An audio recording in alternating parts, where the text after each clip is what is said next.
እጅ ከምን ካላችሁም ቴዲ አፍሮ ለአምለሰት የጻፈው ደብዳቤ እጃችን ገብቷል። በቴዲ አፍሮ ፍቅር ራሷን ስለሳተችው እንስትም ሾክ እንላችኋለን። አምለሰት ሙጬ ቴዲን ኢንተርቪው ልታደርገው ነው። ዋው የሚገርም ነው። ቴዲ አፍሮ ዘፈን ካቆመም ወይም እንደተባለው ሃይማኖቱን ቀይሮ ወደ ጴንጤ ቤት ዞሮ ከሆነ ሙዚቃ የማቆም ሁሉናው ወደ ገደል ይገባል፣ መጨረሻው ያበቃል ተብሎ ይታመናል። ታዲያ ያንን ተከትሎ ደግሞ የሃይማኖት መከፋፈል ሲመጣ የቴዲ ቤት አደጋ ላይ ሊወድቅ ይችላል የሚሉ ሰዎች ስጋታቸውን ከወዲሁ እየተናገሩ ይገኛሉ። ገና የቴዲን ቀን የቴዲ አፍሮን ቀን ኢትዮጵያ ውስጥ ይከበራል። እማቤቴ የቴዲ አፍሮ ቀን ይሰጠዋል በስነ ስርዓት። የቴዲ አፍሮ ቀን ለቴዲ አፍሮ ለከፈለው መስዋዕትነት ለከፈለው ዋጋ ያንሰዋል። ኢትዮጵያ ነው የሚለው ማብራባ ኢትዮጵያ የሚለው ቴዲ አፍሮ ዮኒ ማኛ ባይ ፋክማ ኪዶን ኪፌስ ዲስ ነግስ ለጥቅማ ጥቅም የሚገዛ ሰው ያልሆነ ዮኒ ማኛ ቴዲ አፍሮ ይባላሉ። ሰላም የተከበራችሁና የተወደዳችሁ የዚህ ቻናል ቤተሰቦች እንደምን አላችሁ? ዛሬም እንግዲህ እንደተለመደው የተለያዩ ወቅታዊና አዳዲስ መረጃ ያላችሁን ቪዲዮዎች ሰብሰብ አድርጌ ለእናንተ ይዤላችሁ መጥቻለሁ። በዚህ ሳምንት ከሰሙ መረጃዎች መካከል አንደኛውና ዋነኛው እንግዲህ ተወዳጁ አርቲስት ቴዲ አፍሮ በቀጣይ ወር አዲስ አልበሙ ሊለቅ እንደሆነ ተሰምቷል። ከዚህ ጋር በተያያዘ እንግዲህ የተለያዩ አዳዲስ መረጃዎች እየወጡ ይገኛሉ። እነዚህና የመሳሰሉትን ቪዲዮዎች ይዤላችሁ መጥቻለሁ። አሪፍ ቆይታ እንደምኖረን እርግጠኛ ስለሆንኩኝ ቪዲዮን ላይክ በማድረግ ጀምሮ ሀሳባችሁን ኮሜንት ላይ ጻፉልኝ። ለዚህ ቻናል አዲስ ናችሁ ደግሞ ሰብስክራይብ በማድረግ የተለያዩ ወቅታዊና አዳዲስ መረጃ ያላችሁ ቪዲዮዎች ማግኘት ይችላላችሁ።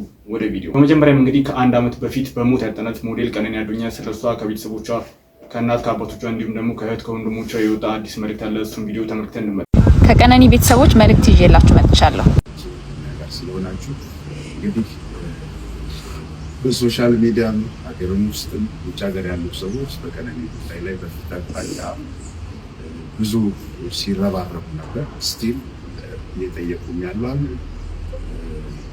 ሁላቸውንም እግዚአብሔር ይስጥልን ለማለት እንወዳለን። በቀነኒ ጉዳይ ላይ እንግዲህ ከኢንቨስቲጌሽኑ ጊዜ ጀምሮ ምንም አይነት እምነት አልነበረም። የተሰራበት የነበረው ነገር አሳማኝ አልነበረም። ፍትህ ለማግኘት ሳይሆን ሰውየውን ነፃ ለማድረግ ነው ሲሰራ። ፋይናሊ የውሳኔ አሰጣጡን ደግሞ የተፈታበትም ሁኔታ ትራጀዲ የተሞላ አይነት ታሻው አይደል በህይወት ኧረ ተመስገን። መታሸት አይባልም ይሄ እውነት ውጤት ነው ለኔ። ምንም አሁን አንተ ለምሳሌ የሆነ ነገር ማድረግ ያለብህን ነገር ማድረግ እኮ መታሸት አይደለም። ያን ነገር ማድረጉ ለአንተ ጥቅም አለው። አሁን ጋሪ ባልነዳ ኖሮ ምናልባት ዛሬ እዚህ ላልደርስ ይችል ነበር። ስለዚህ ጋሪ መንዳቴ እኔን ደጉሞኛል። ቢያንስ የትራንስፖርት አልሆነኝም ብለህ ነው አይዶል ለመወዳደር ስመጣ። ዋው! ስለዚህ በጣም ቆንጆ ነው። መታሸት አይባልም እንደዚህ አይነት ነገር። አሁን በእንደዚህ አይነት ስሜት ውስጥ አሁን ያለውን አንዱዓለም ጎሳን ነው ሰዎች የሚያዩት። የህይወትህን ውጣ ውረድ አያውቁም አይደለ? አዎ እውነት ነው። ወደ ኋላ ተመልሰህ አሁን ባንተ ጫማ ላይ ያሉ ታዳጊዎች ምንድነው የምትላቸው? እንዴ በጣም ጎበዝ ነው የምላቸውና የትም መድረስ እንደሚችሉ ነው የምነግራቸው። ያለ ምንም ጥርጥር ከ100% በላይ ጎል ብቻ እንዲኖራቸው ነው መከራቸው። ማለት የሆነ ትልቅ አላማ ትልቅ አስቡ እንጂ የፈለጋችሁት ያሰባችሁት ነገር ማለት ወደ እናንተ ይመጣል። ግን የምታስቡትን ነገር በየቀኑ መተግበር ነው ማድረግ። ተስፋ ለመቁረጥ ተስፋ ለመቁረጥ ጫፍ የደረስክበት አጋጣሚ አለ? ለምን ዘይፉ? የለም። ቤተሰቦቹ ያስተላለፉት መልእክትም እንግዲህ ህዝቡ ፍትህ እየጠየቀ ድምፁን እንዲያሰማ መልእክታቸውን አስተላልፈዋል። በሌላ በኩል ደግሞ ተወዳጇ አርቲስት ቬሮኒካ አዳነ ሰሞኑን ስለሷ ሶሻል ሚዲያ ላይ ስለሚወራው ነገር ሰይፉ ፋንታሁን ላይ ቀርባ የሰጠችው ምላሽ ነበረ። ኦሬዲ ክስ መስርቻለሁ። ጉዳዩ ህግ ይዞታል። በጭራሽ አሁን ከኮንሰርቲም ከምንም በላይ የሚበልጥብኝ ይሄ ጉዳይ ነው። ህግ ደግሞ መከበር አለበት። ከህግ ሁላችንም ከህግ በታች ነን። እኔ እንዲህ ነው አልልህም። ቃል እምገባላችሁ ግን እውነታውን ይዤ ከፍርዱ ጋር እዚህ ወንበር ላይ እንደምናገር ቃል ገባላችኋለሁ።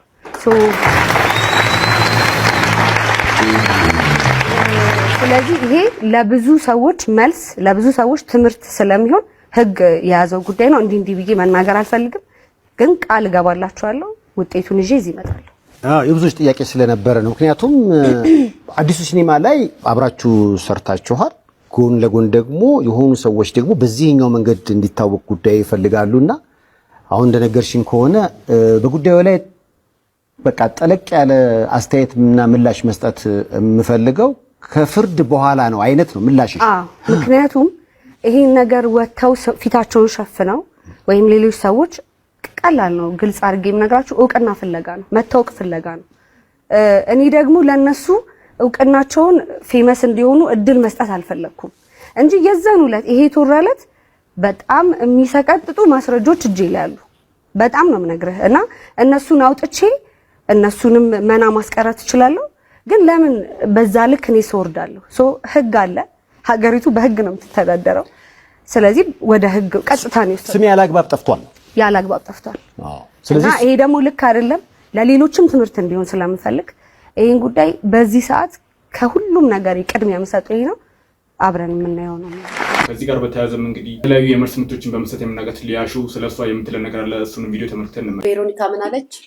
ሶሻል ሚዲያ ላይ የሴሌብሪቲዎችን ስም የሚያጠፉትን ስማቸውን የሚያነሱትን ሰው እከሳለሁ ብላ አለች እና በቅርብ ቀን እዚህ መድረክ ላይ መጥቼ መግለጫ ሰጣለሁ ብላ ሰይፉ ሾው ላይ ተናግራለች።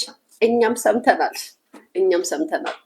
ግን በሐሰት ስማቸው የሚጠፋ ነው እንጂ ሴሌብሪቲ ሆነው የሰውን ትዳር የሚያማግጡ፣ የሰውን ባል የሚቀሙ፣ የሰውን ሚስት የሚያስለቅሱ፣ አንገት የሚያስደፉ ሴሌብሪቲዎችን እንዳልሆነ መቼም እርግጠኛ ነኝ። ቬሮኒካዬ ልንገርሽ ብዬ ነው። መቼም እነዚህን ሰዎች እንዳልሆነ አውቃለሁ። መቼም እርግጠኛ ነኝ። የኔ ወዳጅ ነሽ አንቺ። ቬሮኒካ ያለችው በሐሰት ያለ ስማቸው።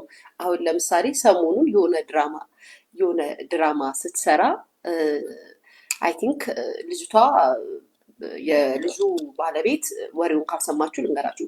የልጁ ባለቤት ወጥታ ቪዲዮ ሰርታለች፣ ግን ስሜሽን አላደረገችም። እውነት ለመናገር ያው ሰው ወጥቶ የቬሮኒካን ስሜሽን እያደረገ ሲያወራ ነበረ። የሆነ ፊልም አንድ አዲስ ድራማ እየሰራች ነበረ። እንደውም ምንድን ነው የምትሉት ምናምን አላልኳችሁ? ምን በኮመንት አዲስ ድራማ እየሰራች ከልጁ ጋር ፍቅረኛ ማቾቹ ነው መሰለኝ የሚሰሩት። በዛ ፊልም አስታከው የሆነ ነገር ብለዋታል። ያያችሁት ነገር ነው፣ ግን ደግነቱን አልሰማሁም። እውነት ለመናገር ያንን አሳካ ነው በዛ ሰዓት ስሟን ያነሱትን ሰዎች ነው።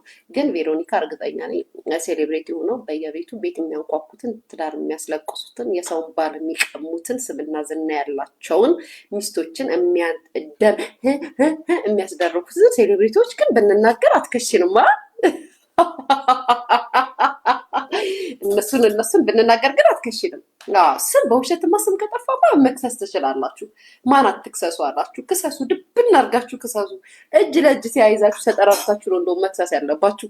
ሀቅ ያለ ስማችሁ እንዴ! ስንት ዓመት የገነባችሁትን ስምማ ማንም ተነስቶ ድርምስ ሲያደርገውማ መክሰስ አለባችሁ። በሱ ተማመናለሁ። ግን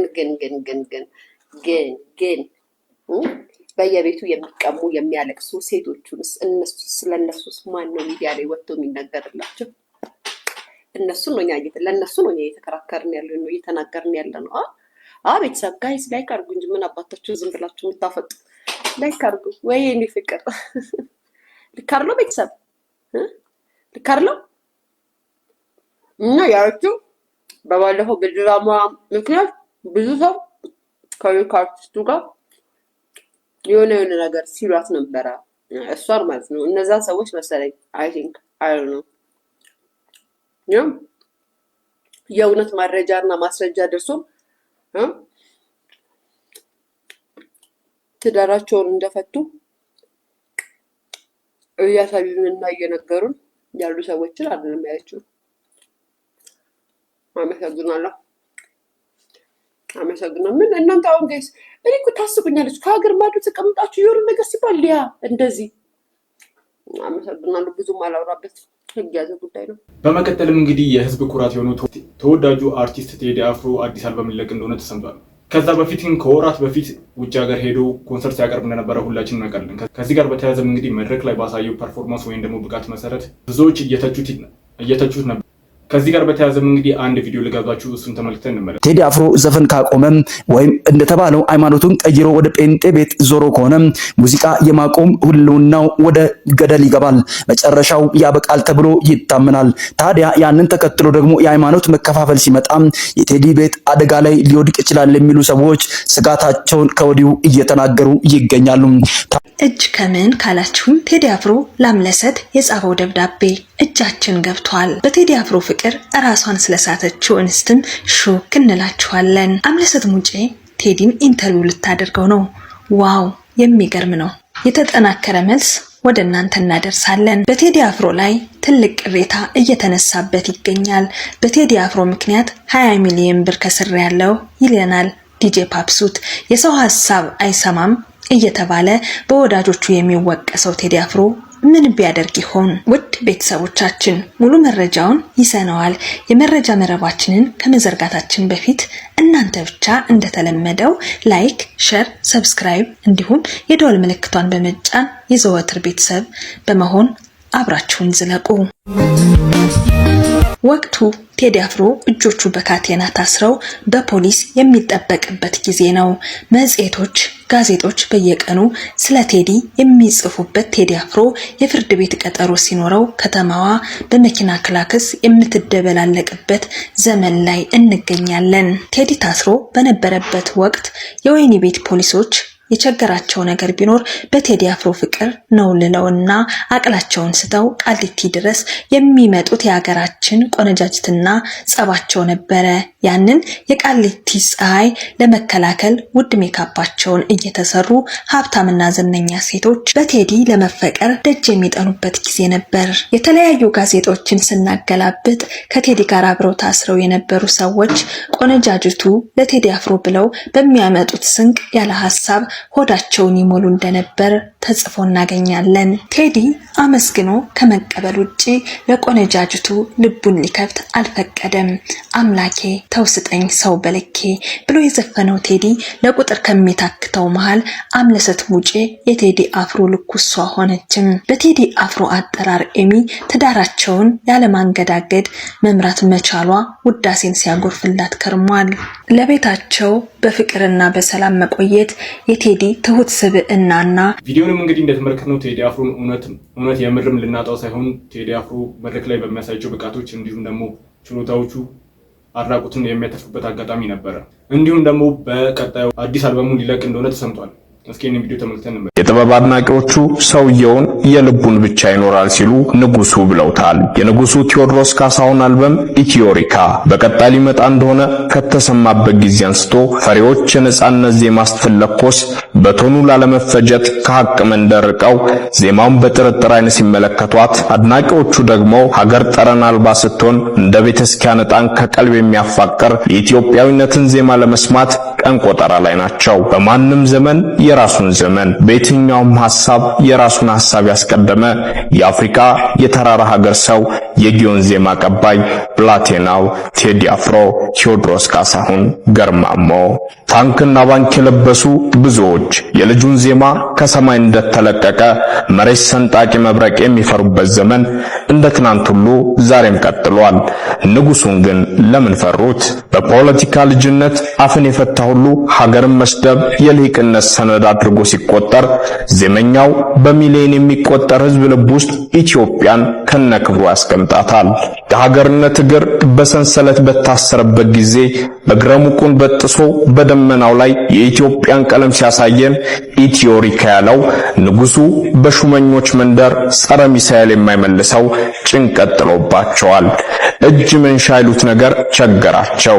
ይሄ ሰውዬ እጅን ስጣለ ፈረንጅ እጅ ተይዞ ሊወሰድ ምን እጅ ያለ የሳሰደላለው ለካሳ ልጅ ቴዎድሮስ እሱ ራሱ ካሳነትን ያቀበለ ከተዘረጋ ወይ ወደ ምስራቅ ሊል አሊያም ለፍቅር ሊንበረከክ እንጂ በአፍቅሮተ ሆድ ህሊናውን አይገብርም። ሽብርተኛ እንዳይባል ቂምን ከሆድ ሽሮ ተያይዞ ወደ ፍቅር ጉዞ በማለት ከማንም ቀድሞ ራሱን የሆነ የዘመናችን ሻማ ነው። እናቶቻችን እንባን እንደ ደምላብ ባጎረፉበት ዘመንና ሀገር የግፈኞች ጡንቻ በደካሞች ላይ የፈርዖን እንጀራ በሆነበት ጊዜ ቴዲ ስለ ዘመኑ ምን እንደሚል መገመት አይከብድም። ነገ በየማህበራዊ ሚዲያው ከፍ ባለ ዜማ የትውልድ ሁሉ ጩኸት በቅኔ ሲንባረቅባቸው ማየትን ያልመረጡት እንደ ጦርነት ቆጥረውት የፈሩት ግለሰቦች ኢትዮሪካን ገና ከጅምሩ ለመክታት እዚያም እዚህም እየሮጡ ይገኛሉ። ኢትዮሪካ ብዞት የሚመጣው ውዝግብ ምን ሊሆን ይችላል በሚለው ጉዳይ ላይ ስብሰባ የተቀመጡት የፈሪዎች ጉባኤም ኢትዮሪካን ለማስቀረት በርካታ ጥረቶችን እያደረጉ ይገኛሉ። የጥረቱ የመጨረሻ መስመርና አለመስመር ጥያቄ ውስጥ የሚገባ አይደለም። ልጁ የተነሳበት የመነሳቱ ዜማ ህሌና ይባላል። የሚኖርበት የሀገርነት ከፍታ ኢትዮጵያዊነት ነው። ሐሳቡን የሚያሳርግበት የሐረጉ ድምጸት ደግሞ አፍሪካዊነት ነው። በልቡ ያለውን የሚያደርስበት መድረኩ ደግሞ ሰው አቀፍነትና የድፍን ኢትዮጵያኖች ልብ ነው። ከኦሮሞኛ ዜማ እስከ ትግርኛ ዜማ፣ በአማርኛ ዜማ ከፍተኛው ልህቀት የሬጌ አቀንቃይ በመሆን ስልተምትን በአምባሰል ጥበብ የሆድ ብግነትን ከፍ አድርጎ ባሳየበት አለመለያየትን ሲሰብክ ያም አለ ይህም አለ ያም መጣ ይህም መጣ የሱ የዜማ በትር ከሰው ወደ ሰው ለሰውም ከሰውም የሚሰራ መሆኑን በምስክርነት ከፍ አድርጎ አሳይቷል። ኢትዮሪካ አዲሷ የኢትዮጵያ ብስራት፣ ዓለም በጨለማ ስትናጥ ከጨለማ በኋላ ብርሃን ይመጣል ብሎ የሚናገሩ ጥቂቶች ናቸው። ቴዲ አፍሮ፣ ቴዎድሮስ ካሳሁን ገርማሞ ደግሞ ለኢትዮጵያ አሁናዊ ሁኔታ ይህንን ሻማ ሊያቀብል ከመድረክ ላይ የወጣ ይመስላል። ለሁላችንም የሚታየን ጨለማ ነው። በሩቅ የሚሰማው የሚያለቅስ ልጅ የህፃናት ድምጸት ነው። ርቦኛል በሚባልበት ዓለም መጥገብን መስበክ እጅግ ዘግናኝ ነው። ተገፋን፣ ሞት፣ አለቅን፣ ከዚህ በኋላ ሀገር አትኖርም ሲባል ኢትዮሪካ ኢትዮጵያ በልጽጋና በትንሣኤዋ ዘመን ከፍ ብላ መታየቷ አይቀሬ ነው የሚል የትንሣኤ ዜማ ማሰማት ከሰው አጣልቶ ከአምላክ ያስታርቃል። ከአምላክ የታረቀበትን ከሰው ያኳረፈውን በአድናቂዎቹ የሚከብርበትን ኢትዮሪካን ማንም አያስቀረው። ገና የቴዲን ቀን የቴዲ አፍሮን ቀን ኢትዮጵያ ውስጥ ይከበራል። እማቤቴ የቴዲ አፍሮ ቀን ይሰጠዋል በስነ ስርዓት። የቴዲ አፍሮ ቀን ለቴዲ አፍሮ ለከፈለው መስዋዕትነት ለከፈለው ዋጋ ያንሰዋል። ኢትዮጵያ ነው የሚለው ማብራባ ኢትዮጵያ የሚለው ቴዲ አፍሮ ዮኒ ማኛ ባይ ፋቅማ ኪዶን ኪፌስ ዲስ ነግስ ለጥቅማ ጥቅም የሚገዛ ሰው ያልሆነ ዮኒ ማኛ ቴዲ አፍሮ ይባላሉ። ኖ ማዘርፋከር ኤልስ ቤቢ ዳስ ፈለገ ጊዮን አንቺ ስም ሲጠራ ሁላችንም የቴዲ አፍሮ አድራጊዎችም እንግዲህ በጉጉት እየጠበቅን እንገኛለን። ቴዲ አፍሮም እንግዲህ ምርጥ አልበም ይዞ እንደሚመጣልንም ምንም ጥርጥር የለኝም። አብሪኮም መልቲሚዲያ ከኢቢኤስ ቴሌቪዥን ጋር በመተባበር ከሐምሌ 2014 ዓመተ ምህረት ጀምሮ ከ3 ዓመት ለበለጠ ጊዜ የቀረበው በስንቱ የተሰኘው ቲቪ ድራማ ከመጪው የፋሲካ በዓል ጀምሮ በሌላ ቴሌቪዥን ጣቢያ ላይ ሊታይ መሆኑ ታውቋል። በስንቱ ድራማ በቀጣይ የሚታይበት የቲቪ ጣቢያ ቻናል 1 የተሰኘ እንደሆነ ምንጮች ለኢትዮፒካ ሊንክ ተናግረዋል።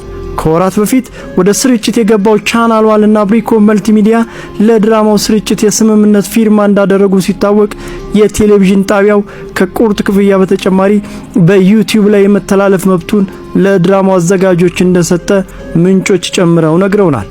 የድራማው ፕሮዲውሰር የሆነው አብሪኮም መልቲሚዲያ ከጣቢያው ጋር ያደረገውን ስምምነት ተከትሎ ባለፈው ሳምንት ለድራማው ተዋንያን ስክሪፕት እንደሰጣቸውና ዛሬ ሐሙስ ደግሞ የድራማው ቀረጻ እንደሚጀመር ሰምተናል። በስንቱ ድራማ በኢቢኤስ ቴሌቪዥን መታየት ሲጀምር ጣቢያው ለአብሪኮም መልቲሚዲያ በአንድ የድራማው ክፍል 245 ሺህ ብር ክፍያ ይፈጽም እንደነበረ የሁለቱ ወገኖች የስምምነት ሰነዶች ያሳያሉ። በቀጣይ ዓመታት ደግሞ የድራማው ወጪዎች ጨምረዋል በሚልና በሌሎች ተያያዥ ምክንያቶች ጣቢያው 2 ጊዜ የዋጋ ማሻሻያ አድርጎ እንደነበረ ታውቋል። የውላቸው መጠናቀቅን ተከትሎ ማራዘሚያ እንዲፈርሙ ሁለት ወገኖች ቢደራደሩም በአብሪኮም በኩል ውሉን ለመቀጠል ፈቃደኝነት ባለመኖሩ ሊስማሙ እንዳልቻሉ ሰምተናል። ሌላው ደግሞ በቅርቡ በሞት ያጣነው ተወዳጁ አርቲስት ነፃነት ወርቅነህ ዛሬም ድረስ ስለሱ የሚወጡ አዳዲስ መረጃዎች አሉ። አንድ ወንድማችን እንግዲህ በዚህ ዙሪያ የሚል ነገር አለ። እሱም ቪዲዮ ተመልክተን እንመለስ። የነፃነት ወርቅነህ ሚስት መልካም ሴት ነች፣ ደግ ሴት ነች፣ ታሳዝናለች፣ ታማሚ ነች። እግሯ ኦፕራሲዮን ተደርጓል። ስኳር አላት፣ ደም ግፊት አላት፣ ብዙ ህመም አላት። ነፃነትን በጣም ነው የሚወዳት፣ የሚራራላት፣ የሚያዝኑላት ብላችሁ ተነገራችሁ። ከዶላሩ በፊት ማለት ነው። ከዶላሩ በፊት ባንድ ራስ ሁለት ምላስ፣ ከዶላሩ በኋላ ደግሞ ሌላ ሆናችሁ መጣችሁ። ነፃነት ወርቅነህ የሞቱ ምክንያት እሷ ነች አላችሁ። እሷ ነች አላችሁ። ጓደኞቹ ደጎች ናቸው፣ ቆኖች ናቸው፣ የቁርብ ሰዎች ናቸው ተባለ። አሁን ደግሞ መጣችሁ ጓደኞች ናቸው ለሞት ያበቁት፣ በቆርኪ እንኳን መጠጥ ለስላሳ እንዳይጠጣ ታዞ ነበር አላችሁ። የዚህ ኢንተርቪው ዓላማው ምንድነው? የነፃነት ወርቅነህ ቤተሰቦች እስቲ ንገሩን። የዚህ ኢንተርቪው ዓላማ ከዚህ በፊት ኮሌ ደግ ነው፣ ኮሌ ቅዱስ ነው፣ ኮሌ ንጹህ ነው፣ ኮሌ ምስኪን ነው፣ ኮሌ ታማሚ ነው ስትሉ ከረማችሁ። አሁን መጣችሁ ሁሉንም ሙልጭ አርጋችሁ ሰደባችሁ እና የዚህ ኢንተርቪው ዓላማው የነፃነት ምርጥ ሰዎች እኛ ነበርን እና የተሰበሰበው ጎፈንድሚ ለኛ ይሰጣል። አይ ለመቄዶንያ ይሰጥ። አትፍሩም? ነፃነት ልጆቹ እያሉ አባታቸውን ያጡ ልጆች እያሉ ሜዳ የወደቁ ልጆች እያሉ መቄዶንያ ይሰጡ ገንዘብ ምን ማለት ነው? እነዚህ ልጆች እኮ እየታመመ የተንከራተተላቸው እኮ ናቸው። ነፃነት ልጆች እየታመመ የተንከራተተ እየታመመ ህመሙን ቻል አድርጎ ልጆችን ለማብላት፣ ለማጠጣት፣ ለማልበስ፣ ለማስጌጥ፣ ለማስተማር ከነስቃይ ህመሙን ቻል አድርጎ ሲደክመላቸው የነበሩ ልጆች ናቸው። እና ምቀኝነት ተሰማች እንደ ገንዘብ ለሱ በመሰጠቱ ተሳፈራላቸው። ቢያንስ ዝም ማለት መጀመሪያ ሌላ አሁን ሌላ ከመናገር በፊት ዝም ማለት። በርግጥ እናንተ መጀመሪያ አይደላችሁም። በየፍርድ ቤቱ በየሰፈሩ በየመንደሩ አባት ሞቶ ሽማግሌ አባት ሞቶ ወጣት ልጆች የሽማግሌን መሬት ለመሸጥ ይደባደባል። አረጊት እናት ሞታ ወጣት ልጆች መማር መስራት ማደግ የራሳቸውን እድል መፈለግ የሚገባቸው ልጆች የእናት ሬሳ አፈር ሳይበላው በውርስ ጉዳይ ሸቆታል። እንኩሮ ነው ኖራችን፣ ያሳፍራል፣ ይሰቀጥጣል። ለማውራት ራሱ ይሰቀጥጣል። ለማውራት ራሱ ይሰቀጥጣል። እና ምን እንደሆናቸውም አይገባኝም። እኔ በጣም ያለፈውን ሚስጥራቸው ለህዝብ ማውጣት ማለት ምን ማለት ነው? ምን የምትከፍቱት ነገር አለ? የምታስተካክሉት ነገር አለ? ልጆቹ በአባታቸው ከመጠራት ወደ ኋላ ይላሉ። ነገ ልጆቹ ትልቅ ቦታ ሲደርሱ ወይም ትልቅ ቦታ ላይ እንትኑ ሲሉ እኮ እግዚአብሔር ሲያበቃቸው እኮ የአርቲስት ነፃነት ልጆች ነው የሚባሉት። ምን አይነት አሻራ ነው የምታስቀምጡት? ቤተሰቦች ሁልጊዜ የሆነ ነገር ሀፕን ሲያደርግ ለምንድን ነው ግን ታዘባችሁ ታውቃላችሁ? የሆነ ሰው ከቤተሰብ አካላችሁ ሲለይ በሆነ ሰዓት ላይ የሆነ ጎኑ ይመጣና የሆነ ነገር ይናገራል። ለሞተው ሰው አትጨነቁም? ከገንዘብም ከብርም ከምንም በላይ እኮ የምትወዱት ወንድማችሁን አታችኋል። አልፏል እኮ እሱ ራሱ እኮ አልፏል። እሱ ራሱ እኮ ሂዷል።